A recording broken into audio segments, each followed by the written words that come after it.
জিনিসপত্রের দাম লাগাম ছাড়া হয়ে গেছে, শাক সবজির দাম লাগাম ছাড়া। প্রফেসর ইউনূসের সরকারের কোনো হোল নাই। মানুষের দুঃখ তাদের চোখে পড়ে না। মানুষ চাইতেছে জিনিসপত্রের দাম কমুক, চারিদিকে হাহাকার। সরকার বাজার ইন্সপেকশন করে, এটা করে দাম কমে। ওদের কোনো আইডিয়াই নাই জিনিসপত্রের দাম বাড়ে কিভাবে। আজকে আলাপ কিভাবে সবজির দাম নাগালের মধ্যে আনা যায়। এটাও হলো একটা রাজনৈতিক ইস্যু, তবে রাজনৈতিক দলের ক্ষমতা নিয়ে কামড়াকামড়ির ইস্যু না। এই আলাপের পরে বুঝবেন আমাদের রাষ্ট্র যারা চালায় তারা কতটা অপদার্থ, কতটা বুদ্ধিহীন, কতটা কর্মবিমুখ। যে সমস্যার সমাধানে সে নিজে তো কিছু করেই না, যারা সমাধানটা কইরা দিতে পারতো তাদেরও সাহায্য নেয় না। তো আমি ঠিক করছি যে পলিটিক্যাল ইস্যু নিয়ে এপিসোড বানানোর পাশাপাশি কিছু জাতীয় এরকম সমস্যা নিয়ে আলাপ করব, যেগুলো আমাদের নিজেদের জীবনে সরাসরি সমস্যা তৈরি করে। শুধু আলাপটা না, আমরা আলাপ করব কিভাবে এই সমস্যার সমাধান করা যায় সেটা নিয়েও। না, আমি মনে করি না যে প্রফেসর ইউনূসের সরকার সমস্যার সমাধান কইরা দিবে। প্রফেসর ইউনূসের সরকার আমি মনে করি এটা একটা অপদার্থ সরকার। এর উপদেষ্টা যেগুলো আছে কর্মবিমুখ, কোনো ক্রিয়েটিভিটি নাই। বেশিরভাগের বয়স 70-এর উপরে। অ্যাডাল্ট ডায়াপার পরে এদের একটা অ্যাডাল্ট ডায়াপার বিষয়ক উপদেষ্টা দরকার ছিল। যাই হোক, আমি আলাপটা করবো এই কারণেই যে বেশিরভাগ সমস্যার সৃজনশীল সমাধান আছে, এটা বোঝানোর জন্য।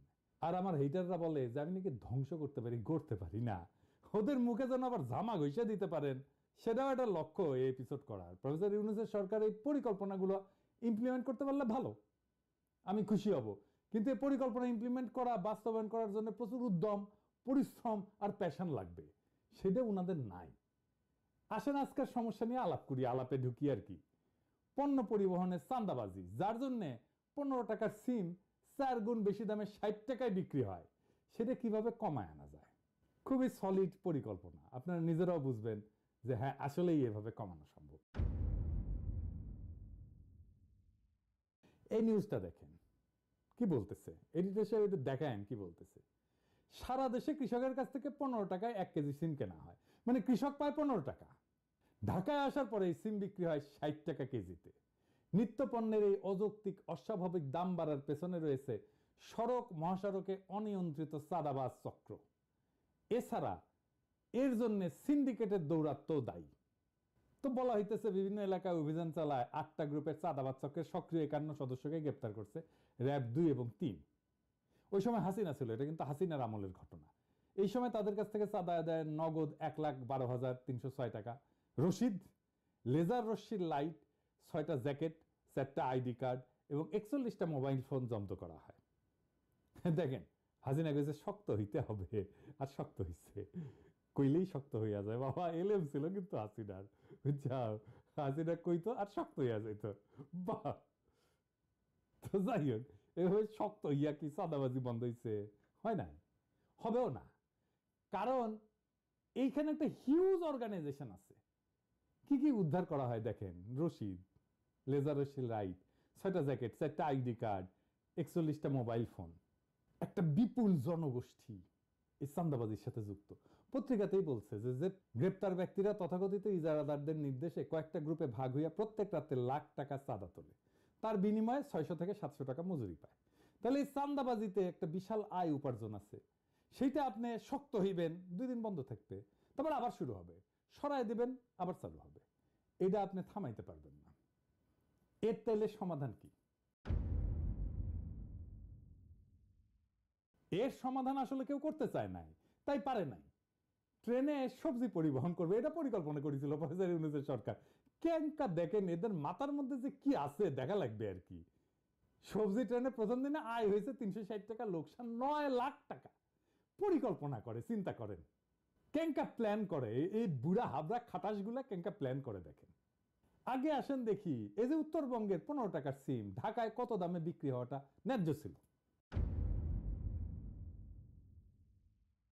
উত্তরবঙ্গের একটা গ্রামে যদি সিমের দাম প্রত্যেক কেজি 15 টাকা হয়, তাইলে ঢাকায় ক্রেতার কাছে ন্যায্য মূল্যে বিক্রি করতে চাইলে কি কি খরচ বিবেচনা করতে? আমি খরচাগুলো নিছি সরকারের ট্রেনের সবজি সরবরাহের খরচা থেকে।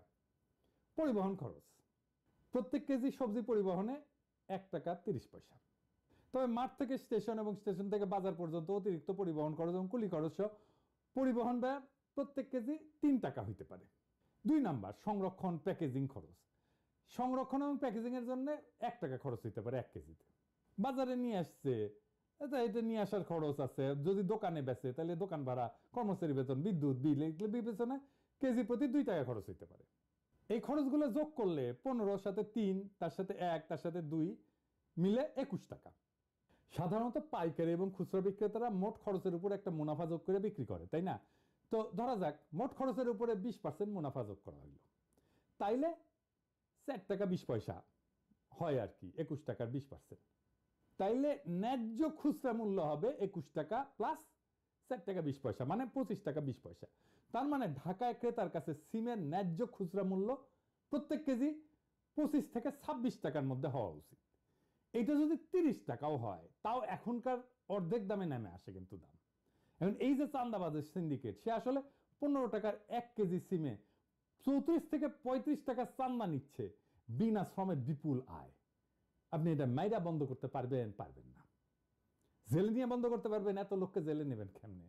জেলে নেবেন নতুন লোক এসে বসবে ওইখানে। এই টাকাই যায় পুলিশের কাছে, স্থানীয় রাজনৈতিক নেতার কাছে, র্যাবের কাছে, মস্তানের কাছে।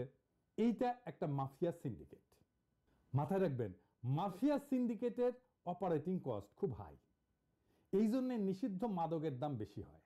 তাইলে এর কোনো সমাধান নাই? আছে, দারুণ সমাধান আছে। কি সেইটা? আসেন দেখি। আপনি হিউজ চাঁদা তোলার অর্গানাইজেশন ওন করেন সরকারিভাবে, এটা একটা রেগুলেশনের মধ্যে নিয়ে আসেন। এটা সরকারি ট্যাক্স কালেকশন অর্গানের মর্যাদা পেলে পুলিশকে, রাজনৈতিক নেতাকে, মস্তানকে চাঁদার ভাগ দিতে হবে না, সরকার রেভিনিউ পাবে, একটা শৃঙ্খলা আসবে। আইডিয়ালি শাকসবজির আভ্যন্তরীণ পরিবহনে ট্যাক্স দেওয়ার রীতি কোথাও নাই, কোনো দেশে নাই। কিন্তু কি করবেন, আমাদের দেশে একটা বিকট সিস্টেম দাঁড়ায় গেছে, আপনি ইনহেরিট করছেন। এটার একটা ইনোভেটিভ সলিউশনের মাধ্যমে তো রেগুলেশনের মধ্যে না আনলে আপনি তো এটা কোনোভাবে বন্ধ করতে পারবেন না, পারেন নাই, ইতিহাস সাক্ষী। তো কাজটা কিভাবে হবে আসেন সেটা একটু বুঝি। কারা কারা চাঁদা তোলে তাদের তালিকা পুলিশের কাছে অবশ্যই আছে, না থাকলে তালিকা করতে হবে, এদেরকে ডাকতে হবে, মানে নেতাদেরকে বলতে হবে ভয় নাই, ডর নাই, সরকার তোমাদেরকে সাহায্য করবে, এই কাজটাকে অফিসিয়াল করে দেবে, তোমরা সরকারি কাজের সহায়ক হিসেবে মর্যাদা পাবা, তোমাদের এই চাঁদা কালেক্ট করার সিস্টেম করে দেবো, ইলেকট্রনিক পেমেন্ট আর বারকোড প্রিন্টিং একই সাথে চলবে। পেমেন্ট নিবা, বারকোড দিয়ে সালার উপরে বসাই দিবা ধাম করে, পণ্যের ধরন আর ওজনের উপরে ট্যাক্স বা চাঁদা নেওয়া হবে। তারা ট্যাক্স কালেক্টরের পোশাক পরবে, যারা ট্যাক্স কালেক্ট করবে সরকারি পোশাক। চাঁদাবাজির সমস্যার প্রাতিষ্ঠানিক সমাধান হবে। এই সিস্টেমে ট্রাক বা গাড়ির রেজিস্ট্রেশন নাম্বারও স্ক্যান করা হবে, চালানের পরিমাণ অনুসারে একটা নির্দিষ্ট ফি নেওয়া হবে। পুরো প্রক্রিয়াটা ইলেকট্রনিক, স্বচ্ছ এবং ট্র্যাকেবল হবে। ইলেকট্রনিক রসিদ সিস্টেম যদি চালু হয় তাহলে অবৈধ চাঁদাবাজি এমনিতেই বন্ধ হয়ে যাবে। প্রাথমিকভাবে কয়েকটা গুরুত্বপূর্ণ রুটে, যেমন ধরেন উত্তরবঙ্গ থেকে ঢাকা বা চট্টগ্রাম, এই মডেল চালু করা যেতে পারে। পণ্য পরিবহনে কিউআর কোড বা বারকোড যুক্ত ট্যাক্স রসিদ ব্যবহার বাধ্যতামূলক করতে হবে। সরকারি ডেটা সিস্টেমে তাহলে প্রত্যেকটা পরিবহন এবং পণ্যের হিসাব স্বয়ংক্রিয়ভাবে অন্তর্ভুক্ত হয়ে যাবে। এই ডেটা ব্যবহার করে পণ্য সরবরাহের মানচিত্র তৈরি করা যাবে, যা বাজারের পর্যবেক্ষণ এবং পরিকল্পনায় সহায়ক হবে। এইভাবে যারা চাঁদা কালেক্ট করে, ওইখানে স্থানীয় রাজনৈতিক নেতা হোক বা এই যারাদার হোক, যেই হোক, ট্রাক ড্রাইভার ইউনিয়ন হোক, বাজার সিন্ডিকেট হোক, তাদের সাথে চুক্তি করতে হবে। তাদেরকে সরকারি কর্মচারীর মতো দায়িত্ব দিয়ে স্বচ্ছতার মধ্যে আনতে হবে, এবং এর মধ্যে দিয়ে একটা আধুনিক সাপ্লাই চেইন নেটওয়ার্ক তৈরি হবে, এবং যেখানে এই যে মধ্যস্থতাকারী, যেগুলো যারা মূল টাকাটা খেয়ে নেয়, তাদের সংখ্যা কমে যাবে। সরাসরি কৃষক থেকে ভোক্তার কাছে পণ্য পরিবহন হবে। এতে কি সুবিধা হবে? চাঁদাবাজি এবং অযৌক্তিক যে সিন্ডিকেট কার্যক্রম, এটা বন্ধ হবে। রাজস্বটা সরকার পাবে। 1 কেজি সিমে এমনকি 5 টাকাও যদি চাঁদা নেয় বা ট্যাক্স নেয়, তাও সিমের দাম অর্ধেকে নেমে আসবে, 30 টাকায় নেমে আসবে। সরকারি সার্ভিস হয়, এটার জন্য, এটা চালানোর জন্য পুলিশ, মস্তান, রাজনৈতিক নেতাদের চাঁদা দিতে হবে না, তাই অপারেশনের খরচা কমে যাবে। যারা চাঁদা তোলে তারা মর্যাদা পাবে, এই মর্যাদার জন্য তারা কিঞ্চিত কম মজুরিও নিতে পারে, তাদের জব সিকিউরিটি থাকবে। সরকার পণ্যের পরিমাণ জানবে, কত পরিমাণ পণ্য ঢুকতেছে, এটা ডেটা থেকে বিগ অ্যালগরিদম দিয়ে অ্যানালাইসিসের মাধ্যমে মার্কেটে কোন পণ্যের দাম কত হবে সেটাও জানিয়ে দেওয়া যাবে কিছুদিন ডেটা পাওয়া গেলে। সরবরাহ এবং চাহিদার উপরে পূর্ণ নিয়ন্ত্রণ আসবে, পরিকল্পনা অনেক সহজ হবে, কোনো পণ্য অযথা নষ্ট হবে না, অতিরিক্ত পণ্য আসবে না বা কম পণ্যও আসবে না। কৃষি পণ্য সরবরাহের উপরে পূর্ণ নিয়ন্ত্রণ সরকারের থাকবে, ফলে পণ্যের দাম কমে আসবে। বাজার ব্যবস্থাপনা অনেক কার্যকর হবে, কৃষক এবং পরিবহন শ্রমিকেরা দীর্ঘমেয়াদী আর্থিক সুরক্ষা এবং মর্যাদা পাবে। আমি পলিটিক্যাল অ্যানালিস্ট না, রাজনৈতিক বিশ্লেষক না। অনেকে বলে আমি বিশ্লেষণ করি না, আমি অ্যাক্টিভিস্ট। আমি সবাইকে একটা লক্ষ্যের দিকে ধাবিত করি। আমি শুধু ভাঙতেই জানি না, আমি করতেও জানি। আপনারাই সাক্ষী, আমি অনেক পরিকল্পনা দিচ্ছি, অনেক সৃজনশীল পরিকল্পনা দিচ্ছি নানা ক্ষেত্রে। অনেক সৃজনশীলভাবে সমস্যার মূলে গিয়া গইরা দিতে জানি। এটাই আমার প্রফেশন, এটি আমার পেশা। এই কাজে সাহায্য চাইলে আমি আনন্দের সাথে সরকারকে সাহায্য করে কাজটা করে দেব। কিন্তু মুশকিল হচ্ছে কি, আমারে ভয় পায়, ডরায়। তাদের ধারণা পিনাকি তো আমাদের উড়াই দেবে, পিনাকি যদি আরো জনপ্রিয় হয়ে যায় তাহলে তো বিপদ। এমনিতেই প্যারিস থেকে প্যারা দেয়, কঠিন প্যারা দেয়, তারপরে আইসা মাঠে নেমে কাজ কইরা জনগণের সাথে মিলা আর কি প্যারা যে আমাদের দেয়, আমাদের তো উস্তাই দিবে। আপনাদের এখন মনে হচ্ছে না যে এইটা একটা চমৎকার সমাধান হইতে পারে আমাদের এই জ্বলন্ত সমস্যার? আমি যদি এরকম পরিকল্পনা দিতে থাকি একের পর এক, তাহলে পাবলিক এমনিতেই বাম্বু দেবে সরকারকে অপদার্থ বইলা। আর সবচেয়ে বড় কথা, জাতি হিসাবে আত্মবিশ্বাসী হয়ে উঠবে। ধীরে ধীরে আমাদের তরুণ প্রজন্মরা জানবে কিভাবে পরিকল্পনা করতে হয়, আউট অফ দ্য বক্স, যে একটা সমস্যাকে সমাধান করে ফেলতে হয়। সমস্যাগুলোর সমাধান খুব জটিল না। এরপরে দেখবেন নিজেরাই এইভাবে সৃজনশীল সমাধান খুঁজে পাবে বেশিরভাগ সমস্যা। সেই দিন বাংলাদেশের সাধারণ মানুষ নিজের হাতে নিজের নির্ভরতার চাবি নেবে। আর সেই দিন আমার ছুটি।